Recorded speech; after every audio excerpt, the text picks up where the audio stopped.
Hello everyone, my name is Imran Shahbaz and I'm a HSEQ consultant and trainer, chartered member of Institution of Occupational Safety and Health and fellow member of IARSM UK and international member of American Society of Safety Engineers, graduated from University of Greenwich, and our today's topic is confined space and confined space safety issues.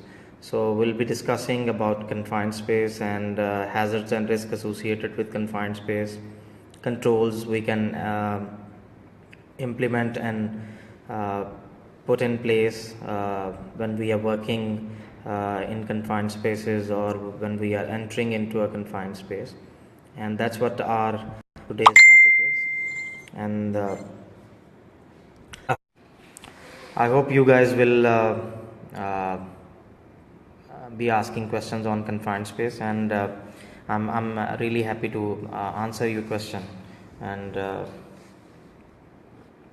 so let's start discussing issues with the confined space. Previously, I have been through different loss events where someone got hurt in confined space, and reason was again lack of controls and behavioral issues when it comes to confined space entry and confined space activities as well. One of the major issue,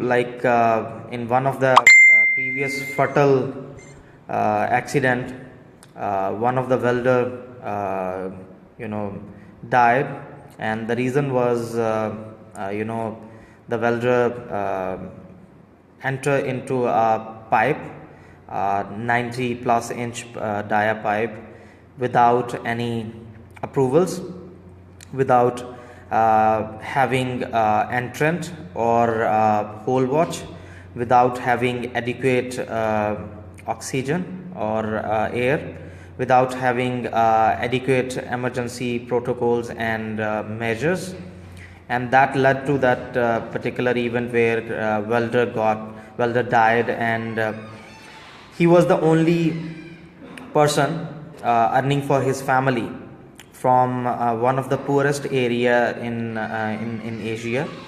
And at the end of the day, if someone is on the workplace to earn some money for his family, he should not be imposing himself or herself into a dangerous situation, and nobody should actually enter into a confined space without having adequate measures and controls in place. And this is very important, guys. I have been involved in different confined space activities previously, where I was confined space coordinator.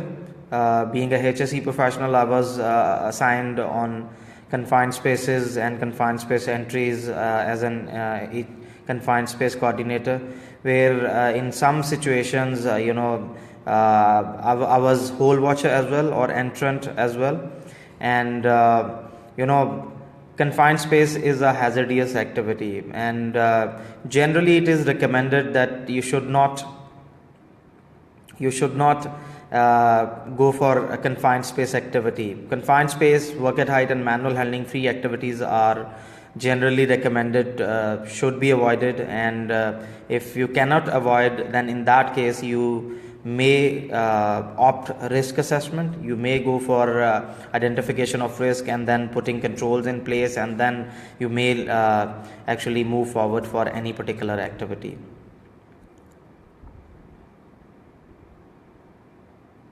There is a question from Mr. Shanu.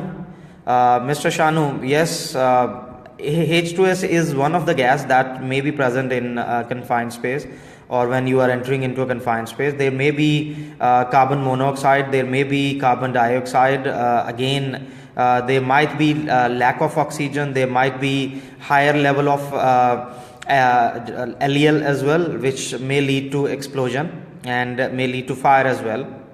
So carbon monoxide is a typical example of other gases that may be present in the confined space when you are entering into a confined space. Mr. Shaheen, thank you so much for your valuable comment.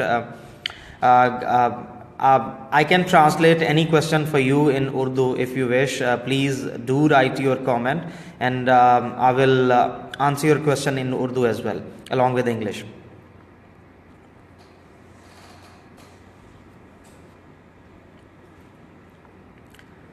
So when we discuss about confined space is any a space that having limited access or egress, possibly deficiency of oxygen and or ventilation, lighting, and is not a normal or a common place of work where generally or we work in routine, and that is what confined space could be or could be defined.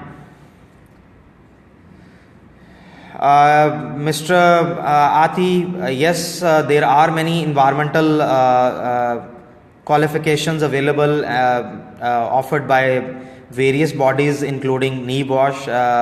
NEBOSH offers actually NEBOSH National Diploma in Environmental Management. They offers environmental certificate as well, along with other bodies like IEMA and IRCA, and there are many other bodies offering range of environmental qualifications. So it depends on what you are looking for. Mr. Shoaib, thank you so much for your valuable comments, and I'm really happy and glad to help you guys and to transform knowledge and expertise actually, and this is my moral duty as well. What is the level of it? Yeah, if you, Mr. Ati, if you talk about level of national diploma, I guess that is considered as a environmental degree, and I guess level 6, and if you talk about certificate, that is level 3, and in different other bodies, if you talk about IRCA and other bodies, there are some other qualifications ranging from level 1 to level 3, 4, 5. So depends on what you wish to actually enroll for. Mr. Maqsood, there are different test meters used. Generally portable gas detectors have been used in different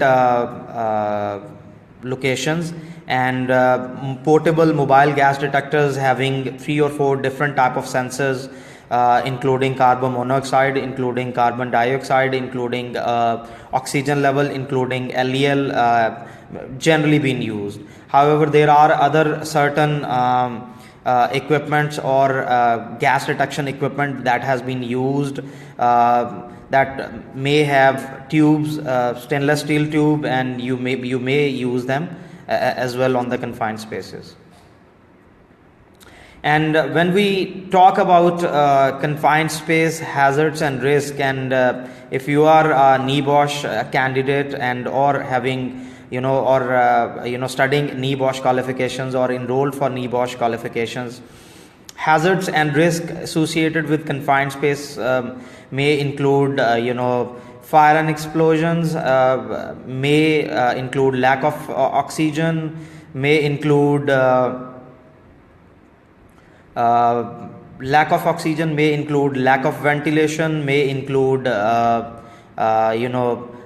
it may include unconsciousness depending on the condition in a confined space. It may include entry or introduction of residues from different connecting pipes or different connecting lines or equipments. It may include poor lighting, poor ventilation, and again having problem in access. That is the common thing as well.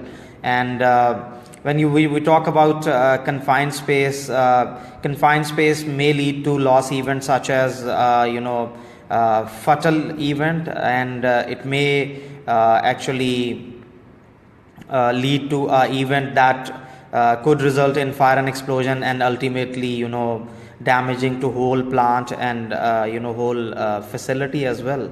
So this is the typical risk or hazards that could be associated. And again, when we talk about, there is a question from Mr. Shaheen Musharraf Mir. Mr. Shaheen, sorry, I attempted in the exam Nibosh, but I cannot pass my exam, but now I have to attempt exam in future. Let me. Dear Mr. Shaheen Musharraf Mir, I'm not sure what level of qualification or what certificate level qualification you have attempted previously, and you should analyze what were the issues when you attempted your qualification, and what were the difference in the marks, like it was 44, 43, 40.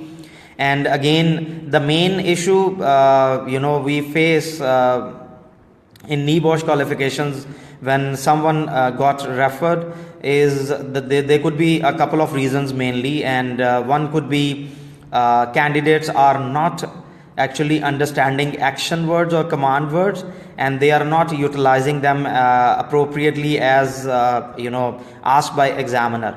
The second reason is actually when candidates are not understanding question and writing the answer, and both of these reasons may lead to failure, and hence resulting in referral.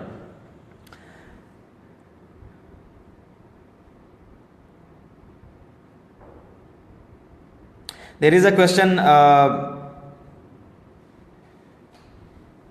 from Mr. Khatak. What are the possible sources of isolation that can be used during turnaround activities? Isolation can be done on different type of energies. It could be done on mechanical energy. It could be done on electrical energy. It could be done on different areas. For example, I would say if you are entering into a tank, so you need to make sure any connecting pipe should be isolated with the help of I would say blinds, with the help of spades, with the help of isolating valves, and you can use logout tagout on even mechanical devices as well, and you may use logout tagout for electrical appliances or devices as well, and this is what you can do.